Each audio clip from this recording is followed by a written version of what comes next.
Hi, this is Matt Hugg with ThinkMP's Backstage Pass. And today we have with us Leza Raffel of Communication Solutions Group. And Leza, welcome. Thanks for being with us. Thanks for having me. I appreciate it. Well, let me, before we start, let me read your bio because I think it's really important for people to know, what you do and what you're all about here. So, Leza is the founder and president of Communication Solutions, and she is the driving force behind her 25-year-old public relations and marketing company. And congratulations, because boy, it is tough to be in that business and to keep it going for 25 years is really remarkable. Thank you. I keep meaning to celebrate it and we've been too busy. That's okay. Well, cobbler's son has no shoes. So in 2009, she was recognized by Governor Ed Rendell, and if you're from Pennsylvania, you know that's a pretty big deal, as one of the 50 best women in business. And she's a graduate of Ithaca College with a BS from the School of Communications. Leza worked as a public relations specialist and director of public relations with other companies before starting her own full-service public relations and marketing firm. She specializes in overseeing the development and implementation of complete marketing plans for companies, nonprofits, charitable organizations, educational institutions, and government agencies. And we were talking a little bit before we got on camera about some of the issues, particularly with government agencies, but I guess they all have their issues, right? Everyone has issues. She excels at media relations, and I know that particularly from some work I've done with you, and with a myriad of contacts and connections. In addition, Leza has extensive experience in marketing research, which, yes, I also know because I've seen that in action, and that's really been great for who I've seen that with. So welcome, and let's jump right in. Okay. So tell me, we got a little sense of it from the bio, but tell me a little more about what you do.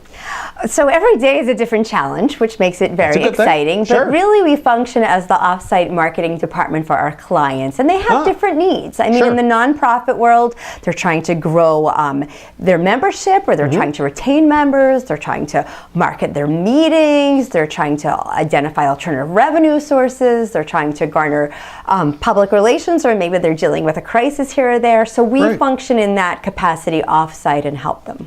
Okay, cool. So it sounds like you get into a lot of different things with your clients. We do. We wear a lot of hats. Yeah, that's great. So you do work for nonprofits, obviously, but also for-profit businesses. For-profit businesses. And what's, like, culturally, how do they differ? What's some of the ways? The nonprofits tend to move a lot slower because they want to get buy-in from their board, from the committee level. It's not uncommon for them to say, well, we'll wait and we'll discuss this at the next meeting when we like we next reconvene month, next quarter. in a month. So things tend to be a little bit slower. And I've gotten used to that. They tend to, as new boards come on, the mission will change. As they go through strategic planning, some things might change. So. Yeah, so it sounds like it's a different animal in some respects than what you had. It is, but people are really there because they're committed to the organization. They're not doing it for their own self-interest. So, and their causes are wonderful. So we really like working with the nonprofits. So when you started, you have your degree from Ithaca College, and you're ready to get out there in the world. What was your path to your own business? Well, so I was the director of PR for I'll back up. I graduated from college, had a nice job in the nonprofit sector, actually a nice stable job in an organization that created resources for the life science community. And I decided I wanted a little bit more excitement, a little bit more creativity, and I got a job at an agency as director of PR. And my paychecks were bouncing. So every Friday they'd give you a check and they'd say, "You're not going to deposit this, are you?" And I was single and had an apartment, and I kind of needed to pay my rent. I was working very heavily on business development, and I thought maybe I could do this and pursue these clients and go out on my own. And my good friend, who's also my lawyer, I said, can I pursue these people? And she said, did you sign a non-compete? And I said, nope. And she said, go for it. So I grew the business from there. Very lean and small in the beginning, but it grew. Okay, that's cool. So what were some of the early challenges? How Well, paying the bills. I was a one-person, company, really. Making that decision to get into an office, because it was really hard for me to work at home, and really not having established credit as a business behind me, because I just started this company out of the blue. I was really young, so trying to get people to take me seriously. All of those things were a challenge. And now, at some point, though, you made the decision to hire more people. I did. And whose paychecks, I'm sure, are just fine. Always. Always cover payroll. There's tip number one. Yes, always cover payroll first. But now, how did you get to that point where you said, I need at least one other person, or how did that work? That's exactly right. So I identified my first person. I was not ready to start full time, so she was part time. She was right out of college, and then I was able to say, we can make you full time. And even then, I don't even want to go into the salary, but it was somewhere in the teens. It was low, but that's what I could do. Well, it was a while ago, though. Yeah, it was right. And then, somewhere down the road, I thought, I really need someone to help organize this office. And then I got to a point where we hired an office manager, which we, plays an instrumental role in our office now, because everyone's very creative at what they do, but we need someone that kind of keeps us all. Now that's interesting. Why that, as opposed to what I would think of as somebody who is actually doing your thing, communications, like hiring that person first, or hiring a business development person first? So I'm the business development person, because quite honestly, I know the history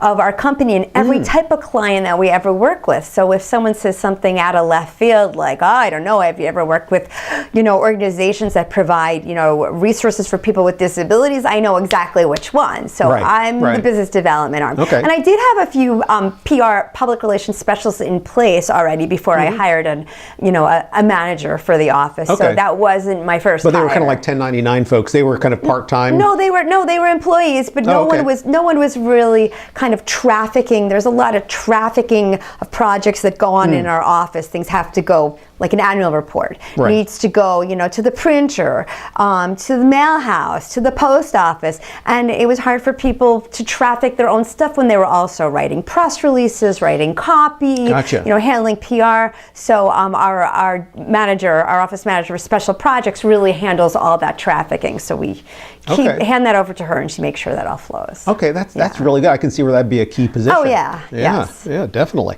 So how did you find your first clients? So I started going to every chamber. Sometimes I would show up at multiple Chamber of Commerce events in one night. Really? I felt like I was you grazed your way across? It's like, where's Waldo? And I would show up at one, work the crowd, make some contacts, jump in the.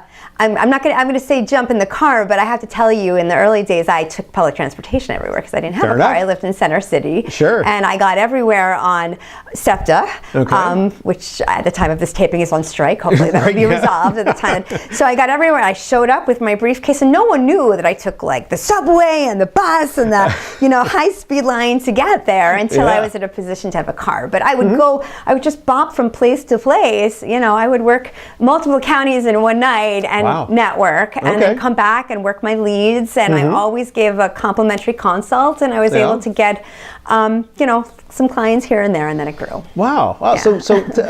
So was there a difference between the kind of clients you had back then and what you have now?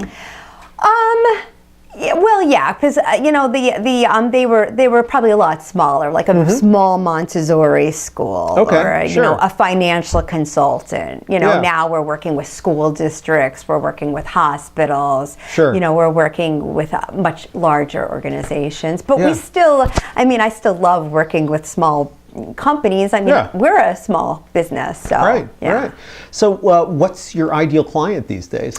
So my ideal client is a client that they recognize that PR and communication are very important, but they just don't have the time to do it. And I'm sorry, just to stop you there for a second. So that's really, I mean, I could see that particular point being really important, because folks say, well, PR, either they don't like it and so they avoid it, or they don't understand it, so they don't think they need it. That's a hard client for us to work with. Well, right. I mean, they wouldn't. But so they wouldn't hire us. Right. So sorting through all that must be really hard. Well, yeah. But I'll realize it right. They probably won't be reaching out to us, or they won't be interested if we'll never have that initial consult if they feel like PR is not for them. Right. So typically they recognize they have a problem on the horizon. They need to figure out how they're going to handle it, or they're going through a change. They need to kind of plan the strategy, or they feel like they're the best kept secret and they're sick of it and they want everyone to know who they are, and they just don't have the resources to do it. So that's the best client. They're open-minded, they trust us, and they consider us part of their team. So when you're talking about business development, you're not talking about cold calls. No. You're talking about people referring folks in. Exactly. And all that. Yeah, we get most of our new businesses through referrals, or I speak at a lot of conferences or meetings, and people will hear me speak and they'll save my contact information and they'll call me. Okay. Or it's, especially with the crisis communication, it's referral to referral. So someone will call at some crazy hour, like in the middle of Valentine's Day dinner, and say, I have this crisis, you were recommended by XYZ, and then we'll just kind of jump right in. And of course, in that situation, you're always saying to yourself, gee, now if you had called me before the crisis, right? Well, right, but sometimes there's the things that you just don't know. Oh, I know. Yes. Well, that's and so also it sounds like being available is also an issue. 24/7 we're available. Yeah. No, that's great. So was there ever a time when you were just going to give up on nonprofits? Was that? No, I mean, I like nonprofits. I mean, people are in it for their heart. They believe in what they're doing. And, we even have a nonprofit raid, and we know that things move slower, and we know that it's subject to change, and, that boards change, and we just kind of ride the ebb and flow with them. I like nonprofits. Yeah, okay, great. Well, that's really important to know that folks can do okay with that then. Yeah. So other infrastructure issues that you found a challenge in working either as in your business or with nonprofits in particular? Well, infrastructure for us is, so I bought my building about 10 years ago. Oh, okay. I was in an office that I was renting, and then I decided we needed, we were growing, we were paying a lot of rent. This is a little crazy, so I bought a building. And honestly, it's a really nice place and a nice little town. So. Yeah, thank you. Yes, Jenkintown, great town. But I'm a landlord, so I have people, I have apartments, and I have other little offices, so that kind of this actually is just reminding me that someone's having a leak in their bathroom I need to look at while we're having this conversation. So some of those things I don't usually think of in the scope of the day, but they come up, like something's wrong with the plumbing, and so now I have to put on like my landlord hat. So that's probably the one. Do you have a hard hat you throw on? I do not. I have a network of contractors that I'll call, but I certainly want to be a very responsive landlord. Of course. Well, and especially since they're right there. Yeah, they're right there. Like they're in another building someplace else. And that's beneficial because they come down and I see them and I'm very present, so that's fine. Right. Yeah. So it sounds like your business has gotten you into other things. It has, yes. You didn't plumbing. expect. No, right, like plumbing, right, yeah, exactly. But anything else that you didn't expect when you started into your own business? Well, so, back when I started it, there was not an internet.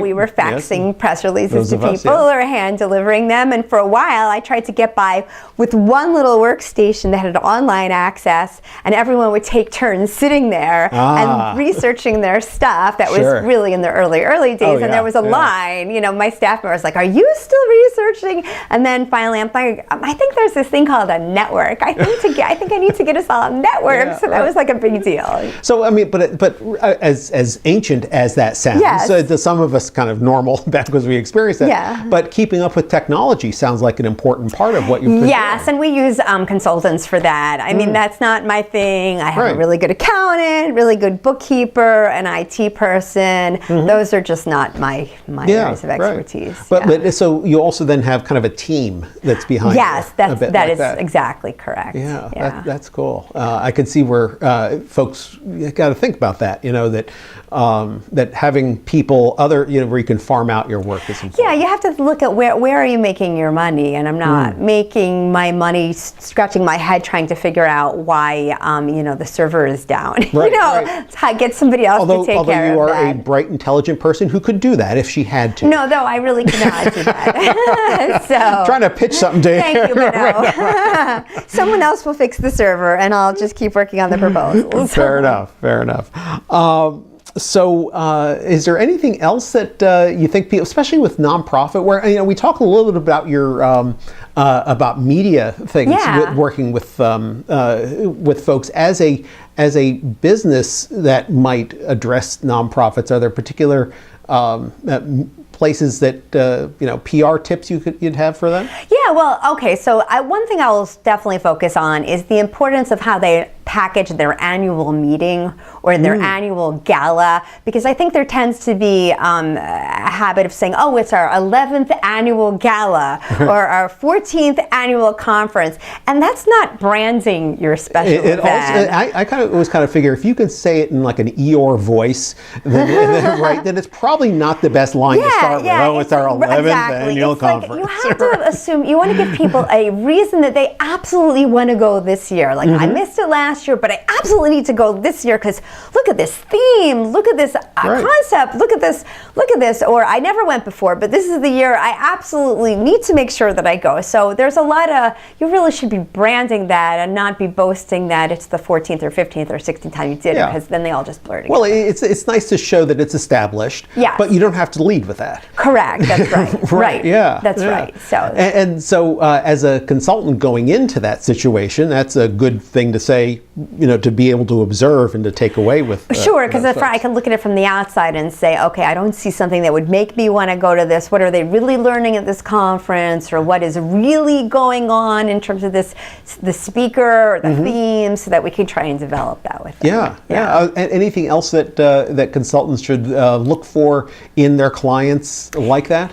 Well, also look at where their area of expertise is, or where and do people know that that's their area of expertise? Because if not, you really want to help them bring that out so that they get more visibility. As a 501c3, there's a lot more opportunities for a nonprofit to become a media expert than a for-profit company. Right. So they should take advantage of that. Yeah, and as a consultant going in, if you're doing, say, fundraising, or if you're doing accounting with them, these are some of the things you can spot and say, hey, definitely, focus on their mission. If they're not coming up in Google searches, if there's, it's a hot topic and it's their area of expertise and they're not being interviewed, they should really be out there. Yeah, exactly. Well, this has really been good. Well, thank you so much. Thanks for having me. Is there anything else you'd like to let people know about working with nonprofits as your business? Well, we enjoy doing it. We always, provide a complimentary consult to the nonprofits that we work with. Oh, that's really cool. Yeah.